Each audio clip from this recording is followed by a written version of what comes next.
Hello guys, welcome back to my channel. வீடியோக்குள்ளே போகிறதுக்கு முன்னாடி மறக்காமல் அந்த வீடியோக்கு ஒரு லைக்கை போட்டுருங்க.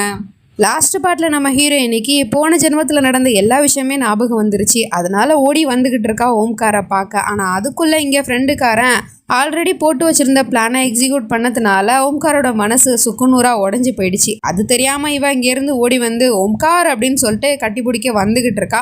ஆனால் அவன் பாதிலே ஸ்டாப் பண்ணி போதும் நிறுத்து, இதுக்கப்புறமும் ட்ராமா போடாத அப்படிங்கிற மாதிரி சொல்லிட்டு இருக்கான். அவன் இங்கேருந்து ஓடி வந்து எல்லாத்தையும் எக்ஸ்பிளைன் பண்ண பார்க்குறான். ஆனால் இவனும் இந்த மாதிரி ஒரு கீழ்த்தனமான ஒரு பொண்ணை நான் இது வரைக்கும் பார்த்ததே கிடையாது. நீ நாடகமான எல்லாத்தையும் நான் உண்மைன்னு நம்பிட்டேன்ல, ஏன் புத்தியை தான் செருப்பால் அடிச்சுக்கணும் அப்படிங்கிற மாதிரி சொல்லிட்டு அவன் இங்கேருந்து கிளம்பி போயிடுறான். இவன் எவ்வளோதான் எக்ஸ்பிளைன் பண்ண பின்னாடியே ஓடி போனாலும் அவன் புரிஞ்சுக்கிற மாதிரியே தெரியல. என் பின்னாடி வராத, இல்லைனா என்னோட கோவத்தை நீ பார்ப்ப அப்படிங்கிற மாதிரி சொல்லிட்டு அவன் இங்கேருந்து கிளம்பி போயிடுறான். இவளுக்கா பயங்கர அழுக வருது. நேராக வீட்டுக்கு கிளம்பி வந்துட்டான். வீட்டில் அம்மாவும் ஃப்ரெண்டுக்காரையும் அவனுக்காக வெயிட் பண்ணிக்கிட்டு இருக்காங்க. ரொம்ப நேரம் ஆயிடுச்சு அப்படிங்குமே கேக் எடுத்து ஃப்ரிட்ஜில் வச்சிருமா, இதுக்கப்புறமா அவன் வர்ற மாதிரி தெரியல அப்படிங்கிற மாதிரி சொல்லிட்டு இருக்காங்க. பார்த்தா அந்த பையன் வந்து நின்றுட்டு இருக்கான்.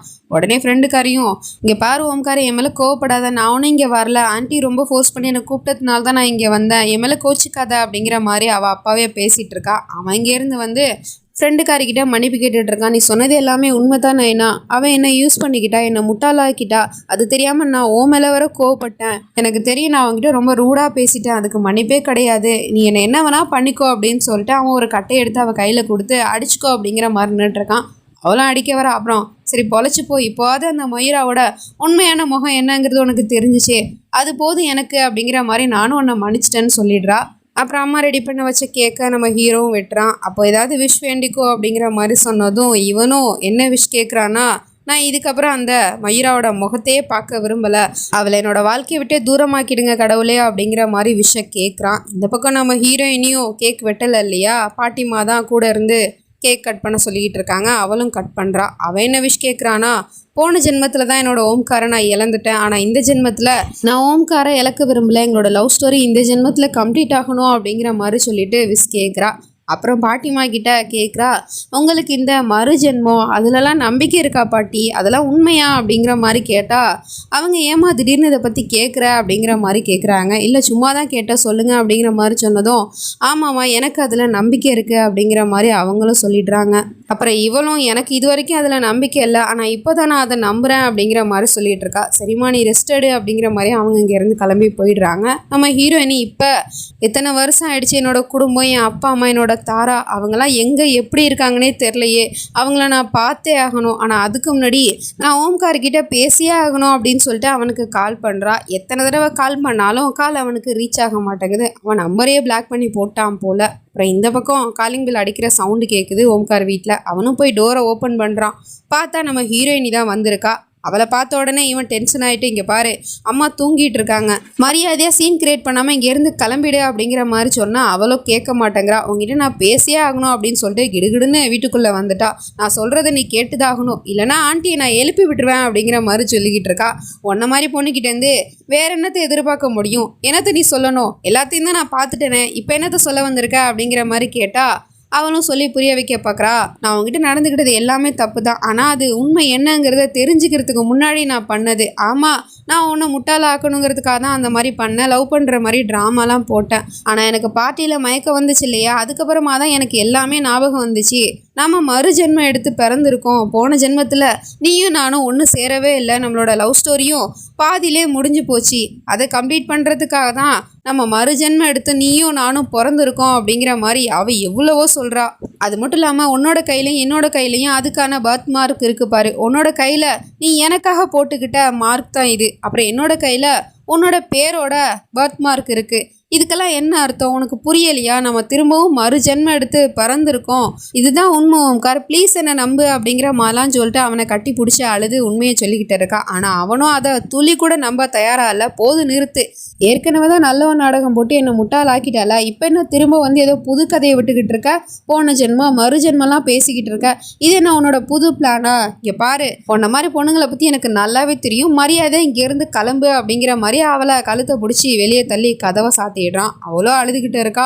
உண்மையை எப்படி சொல்லி புரிய வைக்கிறது இவங்கிட்ட அப்படிங்கிற மாதிரி சொல்லிட்டு அப்புறம் இப்போ மறுநாள் ஆயிடுது. காலங்காத்தாலே ஃப்ரெண்டுக்காரி நம்ம ஹீரோக்கு நேற்று பர்த்டே, ஸோ அதுக்கான கிஃப்ட்டை கொடுக்க மறந்துட்டா போல். அதை கொண்டு வந்து கொடுத்துட்ருக்கா. ஓப்பன் பண்ணி பாரு அப்படின்னு சொல்லிட்டு அவனும் ஓப்பன் பண்ணி பார்க்குறான்.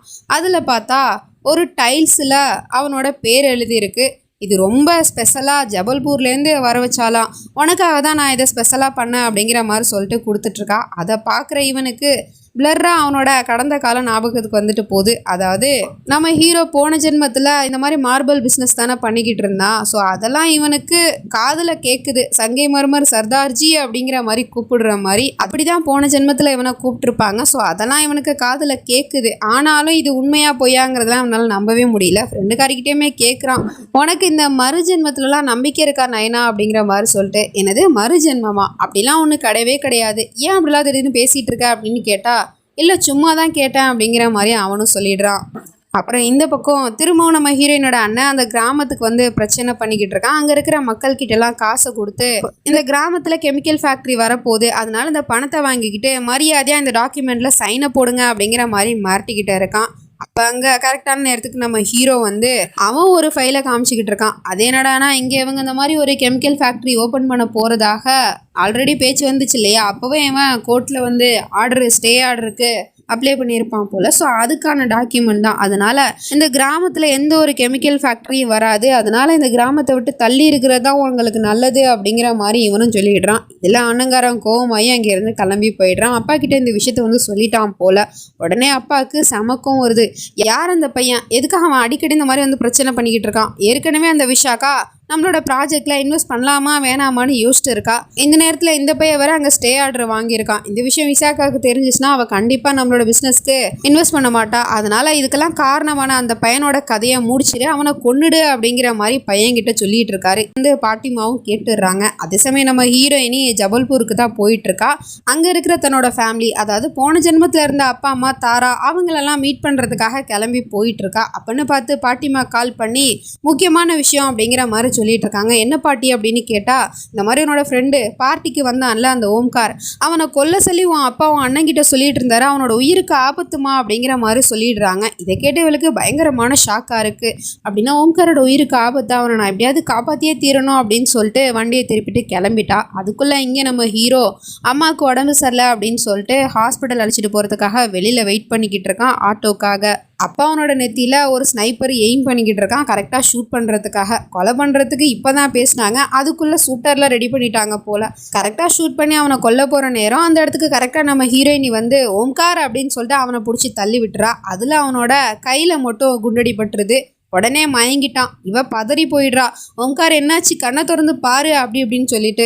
ஆனால் அம்மாவும் ஃப்ரெண்டுக்காரையும் இவ்வளோ தான் பிடிச்சி திட்டி விட்டுட்டு இருக்காங்க. ஒன்னால தான் என் பையனுக்கு இப்படி ஆச்சு அப்படிங்கிற மாதிரிலாம் சொல்லிட்டு இப்போ பேசுறதுக்குலாம் நேரம் இல்லை ஆண்டி, உடனே இவனை ஹாஸ்பிட்டல் கூட்டி ஆகணும், கார் ரெடியாக இருக்குது கூட்டிகிட்டு வாங்க அப்படிங்கிற மாதிரி சொல்லிட்டு கூட்டிகிட்டு போய் ஹாஸ்பிட்டல்லையுமே சேர்த்தாச்சு. டாக்டரும் ட்ரீட்மெண்ட் பண்ணுறதுக்காக உள்ளே கூட்டிகிட்டு போயிட்டு இருக்காரு. இதுக்கப்புறம் என்ன நடக்க போகுது அப்படிங்கிறதெல்லாம் நம்ம நெக்ஸ்ட் பார்ட்டில் தான் பார்த்து தெரிஞ்சுக்கணும். அது வரைக்கும் பை ஃப்ரெண்ட்ஸ்.